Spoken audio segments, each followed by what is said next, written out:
Welcome to Man Does Tech, where I solve the problems you didn't even know you had. You start by securing permission and the right hardware. This reduces wasted effort. Order a consumer satellite modem and dish. Make sure the modem supports the provider's band.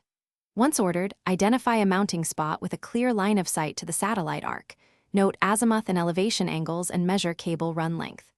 While waiting for delivery, register an account with the chosen satellite ISP and gather tools: ladder, level, compass, torque wrench. This gets you ready to install immediately when parts arrive. You now mount the dish precisely, because alignment dictates signal quality. Secure the bracket to a solid surface and assemble the dish, using a level and the manufacturer's torque settings. Feed the cable into the building through a sealed grommet and connect to the modem. Power the modem and access its web setup.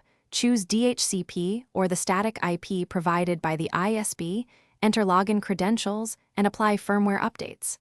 Once linked, the modem will begin negotiating with the satellite. Watch signal meters as you finish by optimizing alignment and validating the connection.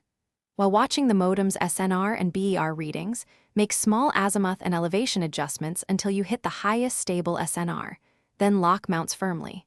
Run multiple speed and latency tests to confirm performance, and ensure the modem's MAC or serial is registered with your ISP.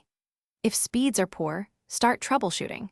Inspect connectors, swap coax for a known good cable, remove splitters, and test the modem with a short direct run. This isolates whether the issue is dish alignment or wiring. Thanks for watching. If you found this helpful, don't forget to like and subscribe.